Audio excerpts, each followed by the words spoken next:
ये जबलपुर क्रूज हादसे के कुछ सेकंड पहले की वीडियो है। जब क्रूज डूबने वाली थी उससे कुछ सेकंड पहले जो यात्री थे उन्होंने ये वीडियो बनाई थी। उसमें देखिए एक मां अपने बेटे को लेकर बैठी है आराम से। इन्हें नहीं पता कि कुछ सेकंड बाद ये बोट डूबने वाली है और इन सबकी जान चली जाएगी। अब तक 9 लोगों की मौत हो चुकी है और अभी भी 4 से ज्यादा लोग जो है लापता है।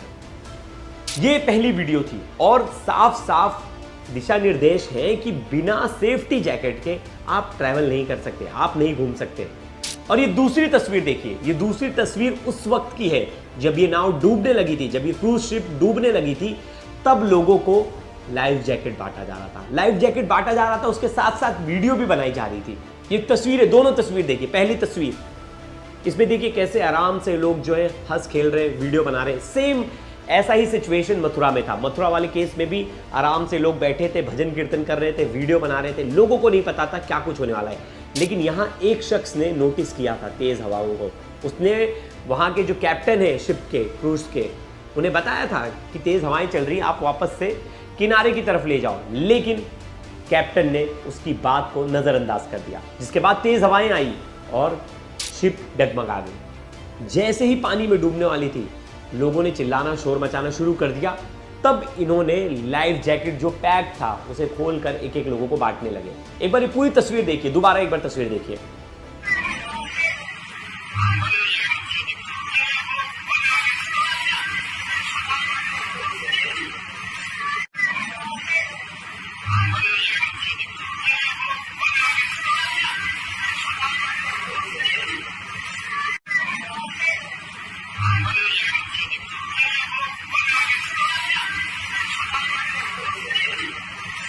आपने उस बोट की तस्वीर देखी, कैसे लोग उसमें बैठे। आपने एक चीज नोटिस की होगी कि उसमें एक माँ अपने बच्चे को लेकर बैठी है। वो 4 साल का बच्चा है और 40 साल की मरीना अपनी फैमिली के साथ घूमने आई थी। दिल्ली से इनकी फैमिली जो है वो घूमने आई थी।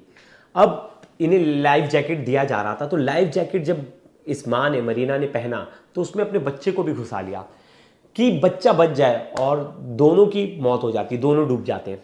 ये तस्वीर इतनी विचलित करने वाली है कि मैं आपको तस्वीर तो नहीं दिखा सकता, लेकिन मैंने वो तस्वीर देखी और मैंने उस माँ की ममता देखी, कैसे उस माँ ने अपने बच्चे को बचाने की पूरी कोशिश की।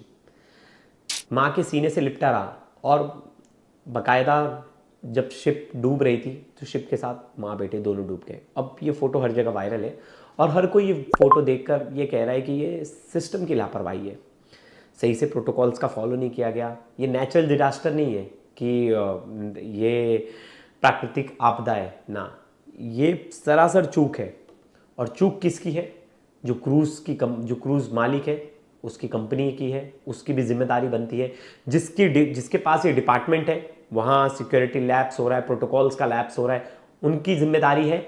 वहाँ डीएम एसडीएम जो लोगों की निगरानी में ये सब कुछ होना था, उनकी जिम्मेदारी है, लेकिन जिम्मेदारी लेने वाला कोई नहीं है। अब हादसा हो गया तो सब इसे हादसा बोल रहे हैं और ये बोल रहे कि इस हादसे की जांच होगी। जांच क्या होगी? साफ साफ चीज़ें पता चल रही, कैसे कुछ सेकंड पहले आप लाइफ जैकेट पहना रहे हो लोगों को, आपने पहले लाइफ जैकेट नहीं दी।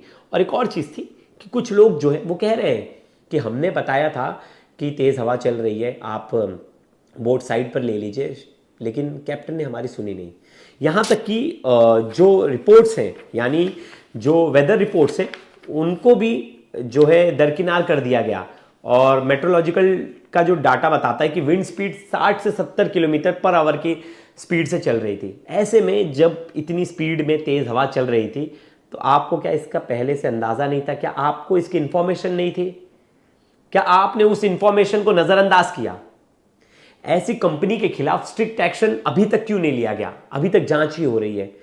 मतलब आप पहले से मान के चल रहे हैं कि ये नेचुरल डिजास्टर है, प्राकृतिक आपदा है, ये एक नॉर्मल एक्सीडेंट है। मथुरा में 10 से ज्यादा लोग मर जा रहे हैं, जबलपुर में 9 लोग मर जा रहे हैं, लेकिन इंसानी जान इतनी सस्ती है हमारे देश में कि उसके लिए कोई कुछ बोलने वाला नहीं।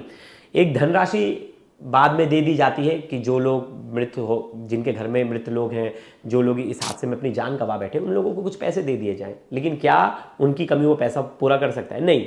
और ये पूरा परिवार देखिए, इसमें जो आधे से ज़्यादा लोग थे वो दिल्ली से थे, कुछ लोग जबलपुर के ऑर्डिनेंस फैक्ट्री की फैमिलीज थी, जो ऑर्डिनेंस फैक्ट्री में काम करते थे, आसपास के लोग थे। एक जो शख्स है वो तमिलनाडु से थे, एक भोपाल से थे। तो ऐसे अलग अलग जगहों से लोग छुट्टियां मनाने आए थे, लेकिन फिर भी बहुत सारी जो सेफ्टी प्रोटोकॉल्स है उन्हें दरकिनार किया गया, जिसके बाद यह हादसा इतना विकट रूप ले लिया और इतने सारे लोगों ने जान गंवा दी। लेकिन पूरा मामला है क्या, शुरुआत से मैं आपको बताऊंगा। देखिए, एमपी के जबलपुर में, और जबलपुर से 40 किलोमीटर दूर नर्मदा रिवर में बताया जाता है बारगी डैम है, और ये बहुत ही फेमस टूरिस्ट स्पॉट है। अब एमपी टूरिज्म डिपार्टमेंट, देखिए ये जो क्रूज चला रहे हैं ये कोई वहाँ के लोकल लोग नहीं, मथुरा में तो लोकल लोग चला रहे थे, लोकल गांव वाले, लेकिन यहाँ MP tourism department officially cruise boat चलाती है। और सोचिए, ये मतलब एक तरह से देखा जाए तो सरकारी परमिशन प्राप्त है इन लोगों को। अब नर्मदा का जो बैक वाटर है वो देखने और उसे घूमने के लिए कई पर्यटक आते हैं, और थर्सडे यानी 30 अप्रैल को भी लोग वहां आए थे और घूम रहे थे, और शाम के 6 बजे होंगे, और करीब तकरीबन 40 से ज़्यादा लोग थे उस ट्रिप पर, और वो लोग घूमने निकले थे। बाकायदा मैंने आपको पहले वीडियो दिखाई कि कैसे वो लोग वीडियो बना रहे हैं, अच्छे से जो नदी का लुत्फ ले रहे हैं।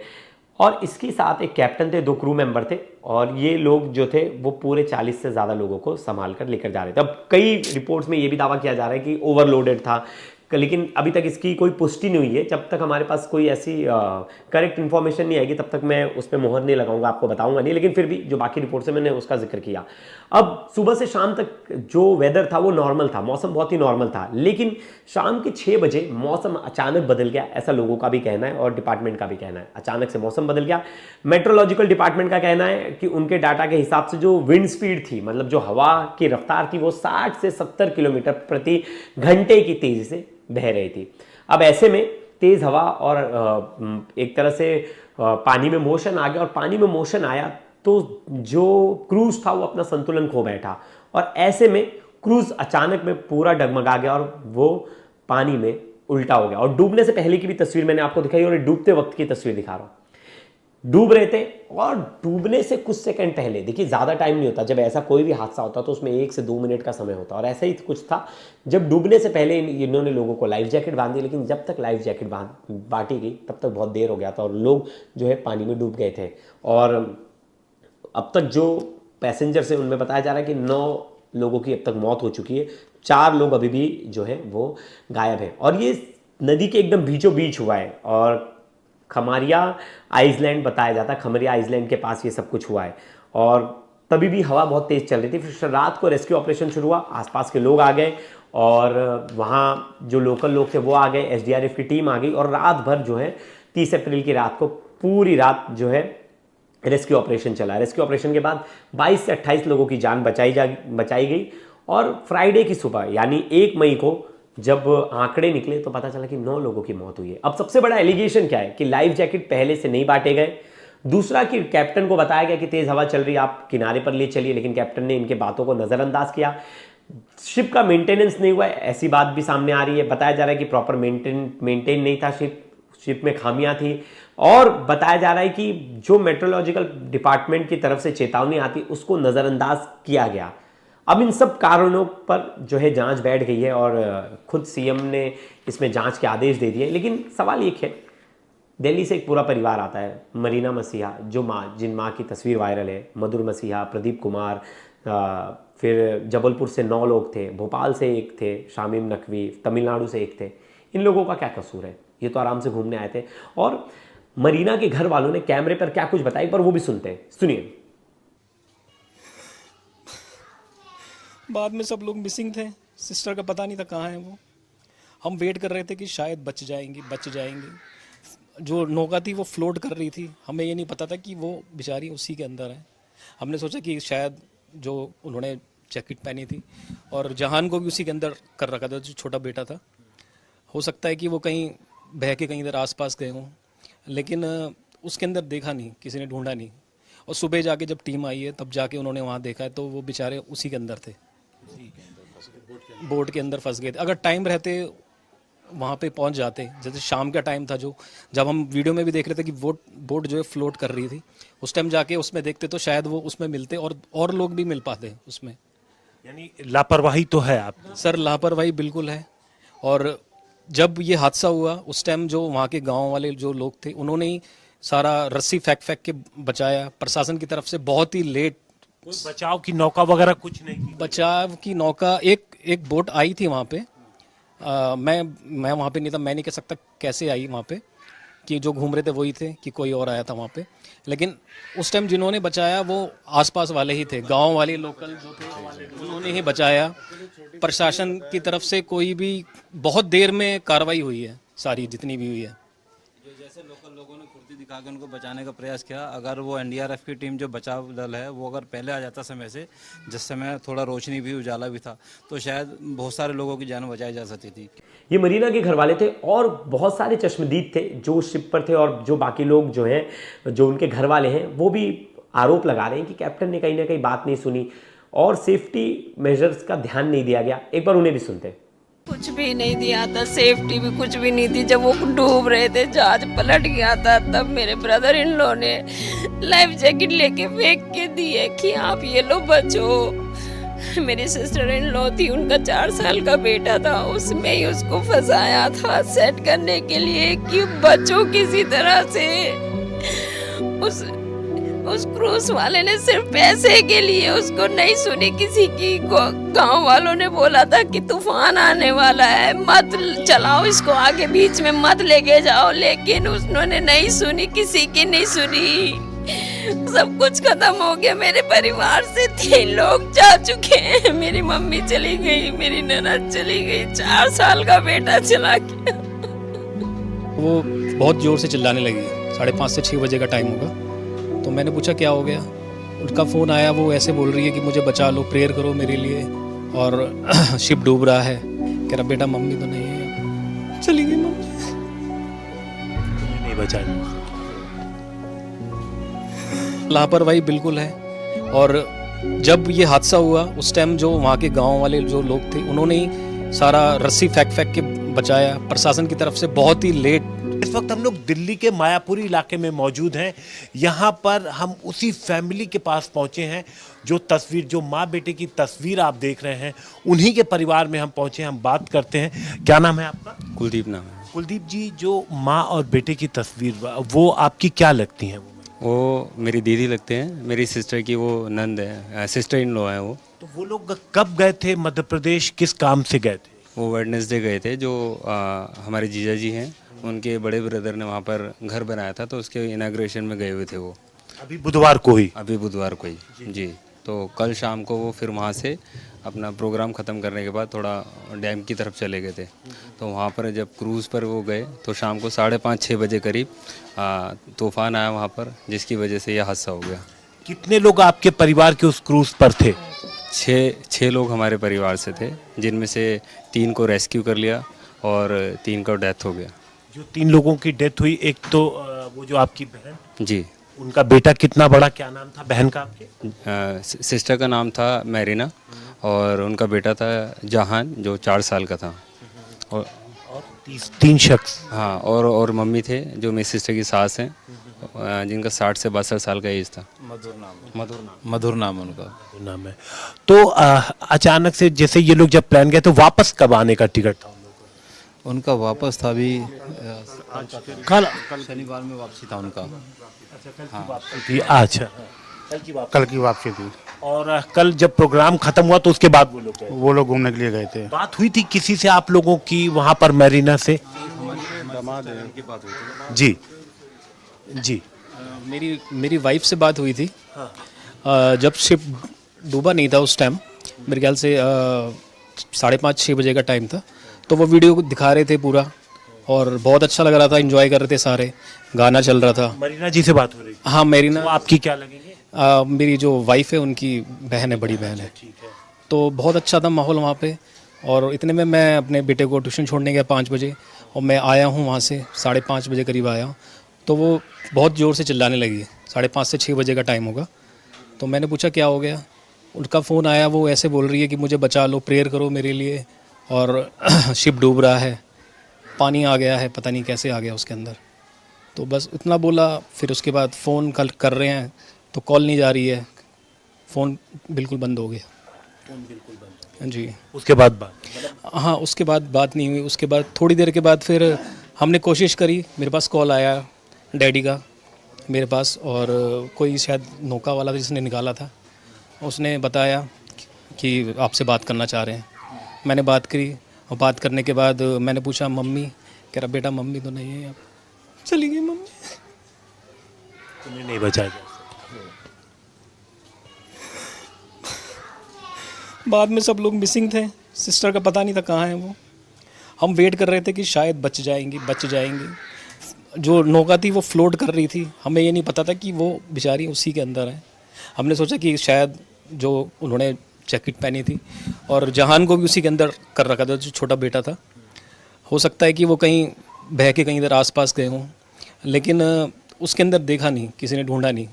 और सुबह जाके जब टीम आई है तब जाके उन्होंने वहाँ देखा है तो वो बेचारे उसी के अंदर थे, बोट के अंदर फंस गए थे। अगर टाइम रहते वहाँ पे पहुँच जाते, जैसे शाम का टाइम था जो, जब हम वीडियो में भी देख रहे थे कि बोट जो है फ्लोट कर रही थी, उस टाइम जाके उसमें देखते तो शायद वो उसमें मिलते और लोग भी मिल पाते उसमें।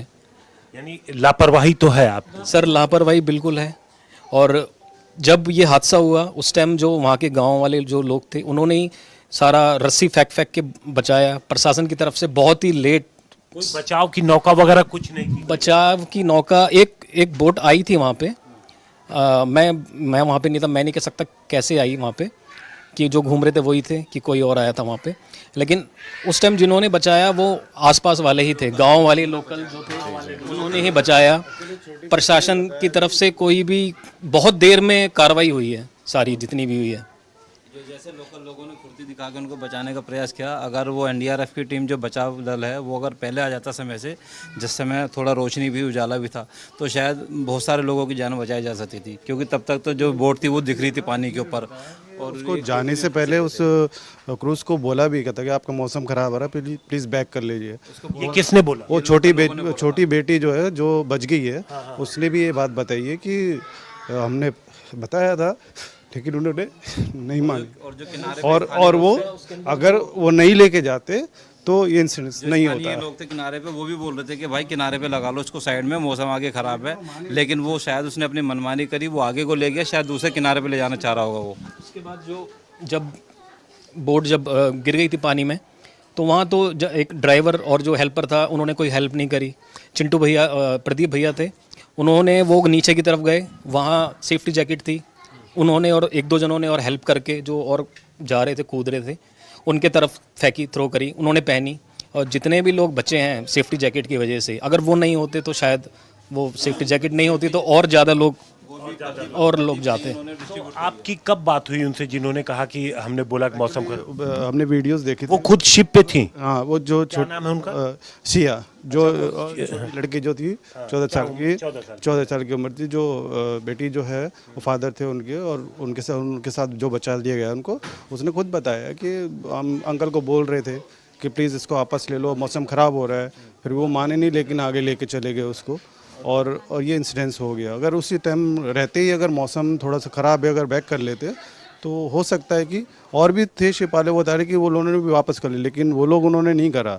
और जो वो शिप कर रहे थे उनका तो कुछ आता पता नहीं है, वो भी कहाँ है कहाँ नहीं। एटलीस्ट कम से कम जो चले गए उनको कोशिश तो करते कि भाई बचाने की किस तरीके से। अब एक सेकंड में एकदम से लहरें उठी, एकदम से कैसे रेडी हो सकते हैं? तो कहीं ना कहीं सवाल है कि सर कुछ भी नहीं था वहाँ पे, जिस तरीके से होना चाहिए ना वहाँ पे। अगर आप कहीं जा रहे हैं तो सबसे पहले सेफ्टी है, अगर कुछ हो गया तो पीछे कोई बचाने वाला, वहाँ कुछ भी नहीं था बचाने वाला। आप देखेंगे बिल्कुल सुनसान जंगल के बीच में एक चीज़ है, कुछ भी नहीं दिया था, सेफ्टी भी कुछ भी नहीं थी। जब वो डूब रहे थे, जहाज पलट गया था, तब मेरे ब्रदर इन लो ने लाइफ जैकेट लेके फेंक के दी है कि आप ये लो बचो। मेरी सिस्टर इन लॉ थी, उनका 4 साल का बेटा था, उसमें ही उसको फंसाया था सेट करने के लिए कि बचो किसी तरह से। उस क्रूज वाले ने सिर्फ पैसे के लिए उसको नहीं सुनी किसी की। गांव वालों ने बोला था कि तूफान आने वाला है, मत चलाओ इसको आगे, बीच में मत लेके जाओ, लेकिन उन्होंने नहीं सुनी, किसी की नहीं सुनी। सब कुछ खत्म हो गया। मेरे परिवार से 3 लोग जा चुके हैं। मेरी मम्मी चली गई, मेरी ननद चली गई, 4 साल का बेटा चला गया। कुछ नहीं बचा हमारा, कुछ नहीं बचा। परिवार पूरी तरीके से सदमे में है। 4 साल का बेटा, उनकी माँ और एक 60 साल की बुजुर्ग महिला, 3 लोग इस हादसे में जान गंवा चुके हैं। इस परिवार के 6 लोग क्रूज पे थे और 3 लोगों को जो आसपास के लोग थे रस्सी फेंक कर किसी तरीके से जो मदद पहुंचा करके उनको तो बचा लिया, लेकिन 3 लोगों को नहीं बचाया जा सका। इस पूरे मामले में गंभीर लापरवाही का आरोप जो क्रूज चला रहा था उसके ऊपर परिवार की तरफ से लगाया जा रहा। ये सब कुछ हो रहा था और उसी समय वहां मंत्री जी पहुंच जाते हैं। मंत्री जी वो पूरा दृश्य देखकर रोने लगे और बकायदा वो फुटेज जो है, जो वीडियो है वो रिकॉर्ड हुई और कैमरे पर वो रो रहे थे। लेकिन यहां रोने से बेटर है अगर उन लोगों पर स्ट्रिक्ट एक्शन लिया जाए और जो डीएम एसडीएम जिन लोगों की आपने नियुक्ति की है, वहां जिन ऑफिसर्स की नियुक्ति की है, उनका काम क्या है। मैंने सेम चीज कही थी मथुरा वाले केस में। मथुरा वाले केस में किसी भी अधिकारी पर कोई एक्शन नहीं हुआ, मतलब कोई जिम्मेदारी नहीं है। आराम से बिना लाइफ जैकेट के धड़ल्ले से चलाया जा रहा है, बिना किसी सेफ्टी मेजर्स के, वहां बिना किसी लाइफ जैकेट के लोगों को बिठाया जा रहा है, घुमाया जा रहा है। लेकिन ना डीएम पे कोई एक्शन नहीं हुआ, ना वहां कोई एसडीएम पर एक्शन हुआ, ना कोई किसी पुलिस अधिकारी पर एक्शन हुआ। मतलब कोई जवाबदेही किसी की बनती ही नहीं है। यहां भी ऐसे ही कुछ होगा, किसी पर कोई एक्शन नहीं होगा, कोई कार्रवाई नहीं होगी। अगर कोई स्ट्रिक्ट एक्शन नहीं लेंगे तो लोगों के मन में तो डर ही नहीं है। और जो बिजनेस कर रहा है वो तो व्यापार कर रहा है, जो बोट मालिक है वो व्यापार कर रहा है, व्यापारी आराम से व्यापार करते रहेंगे। लेकिन जो आम लोग हैं, आम जनमानस है, वो अपनी जान को इसी तरह से गंवाते रहेंगे और कोई पूछने वाला नहीं। और मेरा तो सवाल है, जो जांच हुई थी नोएडा वाले केस में, जो लड़का डूब गया था, उस जांच रिपोर्ट में अब तक क्या कुछ हुआ? मथुरा वाले केस में क्या कुछ हुआ? किन बड़े अधिकारियों का नाम आया, किन का ट्रांसफर हुआ?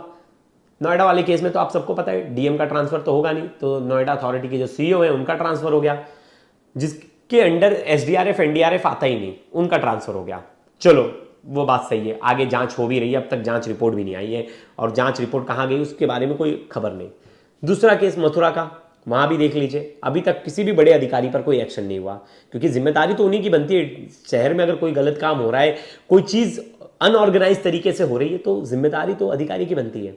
तीसरा वीडियो अब हम जबलपुर का देख रहे हैं। अब यहां देखना होगा किसी पर एक्शन होता है या बस जांच पर जांच चलेगी और कुछ दिनों बाद हम ये मामला भूल जाएंगे और लोगों की जान की वैल्यू कुछ भी नहीं है हमारे देश में। और जिस तरह से हमारे यहाँ सेफ्टी प्रोटोकॉल, सेफ्टी मेजर का दरकिनार करके हम उसको, बहुत बार होता है कि हमारी भी गलती होती है कि अगर कोई चीज़ों को फॉलो नहीं कर रहा है तो हम आवाज़ नहीं उठाते, और आवाज़ नहीं उठाते ना, हम बोलते हैं कि अरे आप गलत कर रहे हो, आपको सेफ्टी जैकेट्स बांटना चाहिए। लेकिन लोगों को भी मज़ा है, लोग भी उन चीज़ों को ध्यान नहीं दे रहे।